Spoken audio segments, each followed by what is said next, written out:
Coming up on the Empowered Woman podcast. You find your sweet spot and you present to them, hey, it is a call. And on that call, you sit down with them and you share with them, here's what I heard you say in terms of your current state. Here's what I heard you say in terms of your desired future state.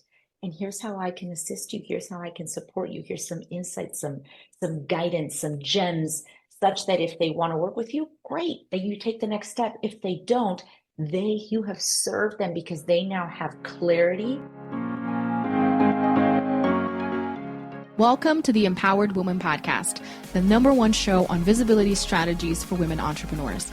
If you want to get empowered to be seen, stand out on social media, stages, TV, and more to make an impact with your voice and business, you're in the right place. I'm so glad that you're here. My name is Marcia Spurk, and I'm your host, professional singer and visibility strategist. Welcome again, and let's dive into today's episode. Hi, Luisa. Thank you so much for joining me today. So happy to be here. Yay! I'm excited for you to share with us all your amazingness and how you've been helping entrepreneurs out there. Why don't you tell us who you are and what you do? My name is Luisa Molano. Good morning, afternoon, evening to everyone listening. I am semi-nomadic, so I'm an executive coach, speaker, and award-winning author with a book that I co-authored with my niece. Oh. And my husband and I work and travel around the world. We did that in 2020, started it in 2020, and it's sort of stuck, and it's been a really fun adventure to work and travel around the world. That is amazing. Well, I want to know how you got started into your specific niche and how you support people. How did that begin? Yeah, so I left the corporate world in 2017, did the climb, build an empire in corporate, got to the dream job, and then I looked around at the air quotes, my fingers are in air quotes if you could see me, summit, and realized, oh my gosh, this isn't what I thought it would be. I don't feel the way I did in the chase. Like I was like the dog that caught the ball or that caught the car. What do you do now? And I realized that my journey was no longer in corporate. So I launched my coaching and consulting practice, had a chance to work with entrepreneurs and founders and leaders across the globe, and realized I have, speaking of the niche, a very strong passion and love for working specifically with women entrepreneurs. So I leaned into that. And then as a result of that, I started to build a boutique coaching practice. So high touch, one-on-one, small group, that was it. And I realized there's only so many people in a year that I could serve. So I said, how do I serve even more and have my ripples of impact be even greater? And then from that is Herlocity, the global network that I launched. And we just turned 1 actually on March 22nd. And it is a global network, the only of its kind, that blends purpose, strategy, execution, those smart business decisions, and personal development all into one. And it's women going, I don't want to choose between success and well-being. I don't think I should. Oh, that is so important. And I love the name. What is the inspiration behind the name? So it's a play on words between her and velocity. And so Herlocity is what happens as a verb when a woman understands herself and her business. You just cut through the noise like butter. I love it. That's so creative. And it sounds like an amazing community. And I want to hear a little bit more about how specifically you work with clients. But tell me, what is the biggest challenge that you see, the common thread with the women that you work with when it comes to building their business? Whack-a-mole and overwhelm and feeling like, and some of these are tied. Yeah. I'm spending all this time working in my business and I don't have the time to work on it. So they're squeezing in. Okay, I have an hour here. Let me have some CEO planning on a Wednesday between 12 and 1. And they're not giving themselves the kind of white space they need to think strategically about their business and to think long-term about where they want to take their business. And so then as a result of that, they're in this state of whack-a-mole a lot of the time, where it's like, I keep doing and doing, and the more I do, the more I feel like I need to do. And then they look at their P&L and they're like, why I'm doing so much. Why my revenue should be skyrocketing? And so that's why I've built this whole methodology around systems thinking for your business that actually moves the needle, and even a system of inner sustainability. So my whole journey is around a sustainability of the entrepreneur and the sustainability of the business. Mm-hmm. And so the systems that support that sustainability is my jam.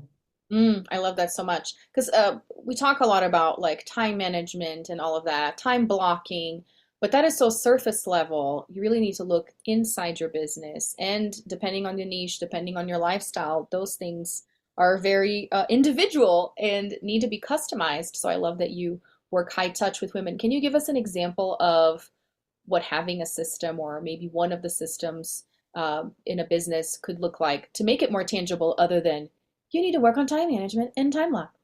Yeah. Which, by the way, if you're listening, you're going, yeah, time block, time management. Like, I get it. I think that's maybe one of the top things when I talk to a woman. I'm like, what is the number one most important thing right now? And they're like, time management, time management, time management. And sure, that's important. But if you have a system, let's talk about sales as an example. It's one of the most, we were talking about this before we started recording, the most important aspect of my business is me. Yes. Secondary to that is probably sales, because we need to be able to sell. And it's, by the way, the one thing that in my experience, I've seen women procrastinate on the most. Yeah. Oh yeah, I'm working on revenue generating activities, going to that networking event or talking to that woman or sending that email. It's like, that's actually not revenue generating. Sure, you can paint the picture that anything you do in your business has the potential to generate revenue, but sales generates revenue. Picking up the phone, sending the email, making the ask, taking the stand, saying, I'd love to have you in my group coaching program. I would love to talk to you a little bit more about this package or this program. And we don't often go there because there's always the mindset. Oh, yeah. But on the practical side, we don't have a system that allows us to show up consistently to sales and have success iteratively. So in short, the value of a system is you go, okay, this is going to happen first, second, third, fourth, fifth. And I'll unpack what those 5 steps are in sales so that you guys can play with this and make it real. I'm all about like, shut off the podcast and then immediately begin to apply what you've learned here. Because let's face it, friends, action is where rubber meets the road. Yep. So you've got 5 steps, and step 1 ties to step 2. Ties to step 3, ties to step 4, ties to step 5. And if you identify them and they work cohesively with each other, and you're running, like, imagine a circle, like a number 1, 2, 3, 4, 5, and it's a cycle. Every time you go around the cycle, you'll get a little better. You'll get feedback. You'll learn. You'll improve. You have an opportunity to give yourself grace, et cetera, et cetera. So with sales, what's the first step? It's connect. The second step, a discovery. You connect with someone. The purpose of a connect call to me, and this is specifically for online and service-based entrepreneurs, I would say this system, ideal sweet spot. Okay. You connect. Where are they today? Where do they want to be tomorrow? And you're listening for, can I be a bridge for them? Not where you think they are or where you think they should be. Where are they? Where do they want to be? Plus minus 20 minutes. Part of the goal of the first call is running out of time, running the clock to get to that next conversation, because sales is a series of relationships, and a relationship over time marked by a plus sign or a minus sign.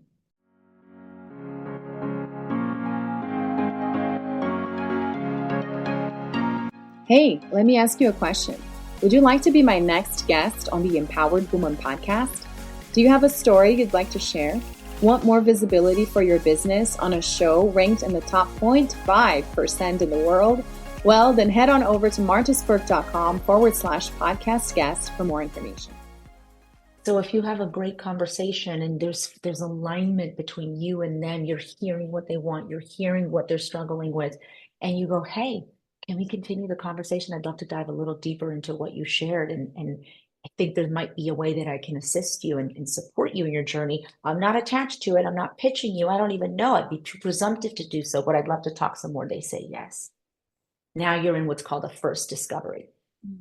And that's a little more time. It typically can be 30 to 45 minutes. And you just go a little deeper. Tell me a little bit more about that. You're offering reflections. You're not coaching. You're not telling them what to do. I mean, you can, but it's less effective because it's also still presented. You're still learning. You're still trying to get to know, is this somebody that I want to date? Because that's kind of how I look at sales as a relationship, right? You met him at the coffee shop and then you don't get on your knee and ask him to marry him right there. I mean, people have done it, but maybe not. That's a little creepy. So you kind of take that next step, first discovery. Sometimes there's a second discovery to learn a little more. And then the third step is a proposal framework. And this is anywhere between, again, 30 and 45 minutes. And it can be, again, plus or minus, you find your sweet spot. And you present to them, hey, it is a call. And on that call, you sit down with them and you share with them, here's what I heard you say in terms of your current state. Here's what I heard you say in terms of your desired future state. And here's how I can assist you. Here's how I can support you. Here's some insights, some guidance, some gems, such that if they want to work with you, great, that you take the next step. If they don't, you have served them because they now have clarity. Hello, any entrepreneur, we're probably all nodding our heads. A little more clarity on what we're solving for is a full body, yes, please, may I have another? And then if they say, yes, I do want to work with you. Then the fourth and near final step is the decision meeting. They've looked at it, you've shared the investment, and then you go, let's grab in a few days another 30 minutes. Again, why it's a system is it's all continuous. From the first call, you're setting the next scheduled. In discovery, you're setting the next schedule to proposal framework. In proposal framework, you're setting the next schedule in that meeting. Not, I'm going to send you this proposal and you just let me know. Let me know what you think. Give it a few weeks, sleep on it. If it's great, great. If it's not, no. It's imagine somebody dating you would be like, yeah, maybe text me back or not. But if you want to, it was great having coffee with you, but no pressure. Versus there's this great Italian restaurant down the street that just opened up and I'd love to take you on Friday. Are you down? Feel the difference energetically? Mm-hmm. So then the decision meeting, it is a decision meeting. It's 15, 20 minutes and they're telling you yes or no. And this is where if they say no, you get to have the courage to go, awesome. And you respect and hold sacred their decision. It's one of the reasons I think as entrepreneurs, we avoid those types of conversations is because we make the no about ourselves. And the decision meeting is, are they in or are they not? And if they're not, maybe they go onto your list. Maybe they buy your book. Maybe they you send them one of Marta's podcasts, something, right? And then the last and final step is the deal closed, won, or lost. And why it's a step is that it's intentionally about going, okay, what did I learn? What worked? What didn't? What might I do differently? And giving yourself the opportunity to reflect on that particular deal or that particular process, whatever language feels better for you, to improve again. Because remember, it's that system. It's about putting the system in place, running it iteratively, showing up consistently, and listening to receiving the feedback and improving. The improvement and the success is inevitable. And we just don't slow down enough, I think, at times to do that. Oh, that's so good. Thank you so much for breaking it down. It's so helpful. And I think having that process just helps you not be in the dark of where is this going. And also it's helpful for the receiving end, just like a relationship. I love the analogy with dating because it's so true.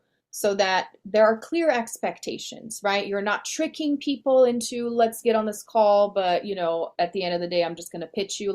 There's specific purpose for each of the calls. I love that. And I'm curious as to how you help clients with that, because I know you have different containers. And is this customizable depending on their niche? Is it mostly for high ticket offers that they would go through all this process? Because it is a lengthy process of several calls.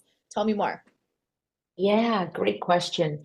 So when I was talking about the plus minus, online service-based entrepreneurs, mid-ticket, doing mostly offline selling.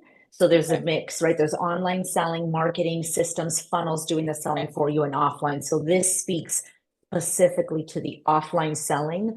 I believe that it's very healthy. The world, according to Luisa Molano, is having some online selling if your desire and your is to want to reach a lot of people. But to master and to be good at the offline selling is essential, even if you have the best funnels in place. It's just a great skill set to have. And so that's why I pulled on that for the example. But where it comes to life is expand. So expand is my 5-month small group, a max of 7 women on very similar journeys. So they're on that journey to get to that 250K milestone in revenue. They're service-based online entrepreneurs. And in that, we talk about, okay, for your industry or for your type of business, this is how it might flex. And because we have 5 to 6 months together, we have that flexibility to go a little deep and get a little more customized and make it real.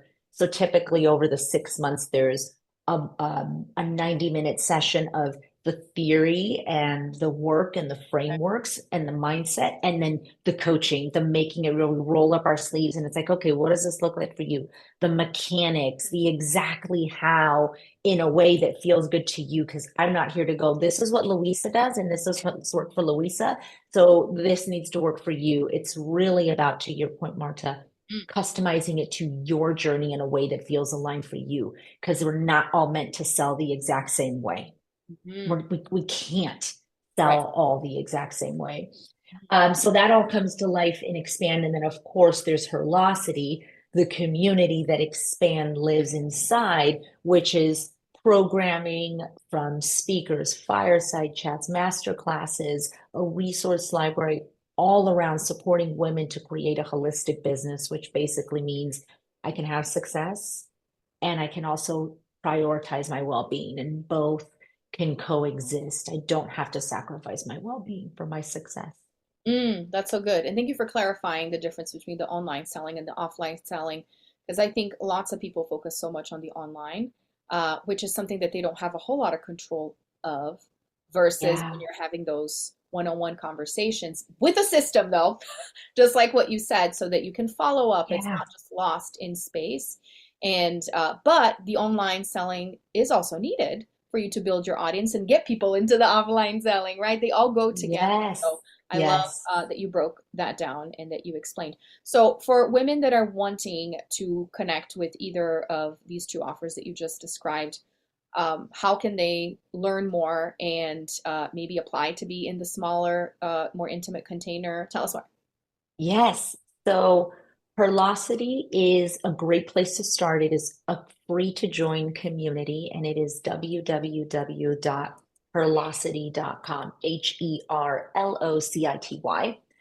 Secondary to that, if you're listening going, okay, I at a minimum have got to learn a little bit more about this Expand program. I may not be a yes just yet, but you're feeling the curiosity. You're going, whoa, this is like, I think what I need, because I've been playing whack-a-mole and my revenue stalled and I'm working on my business, in my business, not on my business. Go to Instagram. So luisamolano.herlocity, and right there in the link in my bio, it takes you to the application page. We start in June and we go June to the end of the year. So if you want a 50% lift in revenue and that's a journey you're on by Christmas, check that out. Link in bio. The application is there. And if you read it and you're like, I'm not quite ready to apply, there is a link to hop on a 20-minute call with me and we can talk about, is this a fit for you? Again, I'm taking a page out of my own process. Where are you today? Where do you want to be? And can I be? I promise to every one of you listening that I will take a stand for your greatness. And if this is a fit for you, and if it is not, I will tell you so. So that is my promise. Okay, awesome. We'll make sure and have all the links in the show notes. I do want to ask about the book because I'm seeing it in the background, and love authors, and especially, is it a children's book? It is. It's I Believe in Me. It started with, may I take like 60 seconds to tell you a little bit about it? Oh yeah, of course. Tell me all of it. So we all started, I wrote this book, friends, with my 9-year-old niece. At the time, she was just about to turn 7. And I've never written a children's book. I'd never even written a book. I was working on sort of the outline for a book, and I wanted to bring one into the world. And she shared, a little dream. She goes, I love books, Auntie. I was reading a book to her. She says, I want to write a book when I'm an adult. And I said, I love that. Why do you think you need to wait to be an adult? And she goes, well, because grown-ups write books. I go, oh, what do you think about doing it together? The rest, as they say, is history, but it all started with what is it that you want the world to know? What is it that you want the world to know? And she immediately said, it is so important for us to believe in ourselves. And like believing in yourself is so, like, we have to just believe in ourselves. And so it all started with the word believe. 6 months later, an illustrator or a publisher, et cetera, we have I Believe in Me, How Little Ideas Become Big Dreams. And then last November, we won an award, the gold for mind, body, and self-esteem from Moonbeam. That is amazing. I mean, tell an entrepreneur, I want to talk about believing in yourself. That's it. Let's write a book, right? I need no more. Oh, sweet. I love it. And I love that you provided that for her. I mean, you both helped each other out because you wanted to do it. So might as well do it together. 100%. I thought that I'd be mentoring her, and the lessons that I got from her could be a whole other podcast on what my 7-year-old niece taught me about life and writing a book. That's so special. So it's called I Believe in Me, and you can find it on Amazon, all Yes. platforms. Amazon, Okay. Barnes and Noble. Yeah. Awesome. I love it. I love the cover too. People are going to have to go check it out. I'll put it in the show notes. Well, before I ask you to tell us again how to connect with you, you shared about Instagram. I love asking all my guests my final question, my $1 million question. Are you ready? I'm ready. I don't even know what's coming. That's why I'm so excited. Hey, Luisa, what is an empowered woman then? Oh, great question. Immediately, here's what came up. An empowered woman trusts herself enough to know that she may not know what's going to show up to life, but that no matter what shows up, she can carry herself through. That's powerful. I love it. Trusts herself and believes in herself. So good. I love it. Well, thank you so much for sharing your expertise, your story, your encouragement with all of us. How can people connect with you and find you? So Herlocity, again, www.herlocity.com. Instagram, luisamolano.herlocity. I'm also on LinkedIn, Okay. Luisa F. Molano. And I think those are the primary ones. Yeah. Oh, and my website. Oh my gosh. Can you believe I'm forgetting my website? luisamolano.com. Awesome. We'll have all of that in the show notes. Thank you so much again for sharing with us and for the awesome work you're doing out there empowering women. Likewise. Thanks for having that platform for me to share my story. Thanks so much for tuning in today. I hope this episode empowered you. And if you enjoyed the show, please join the Empowered Woman community on Facebook and share with friends or leave a review on iTunes so more people can discover this empowering message. Until next time, bye.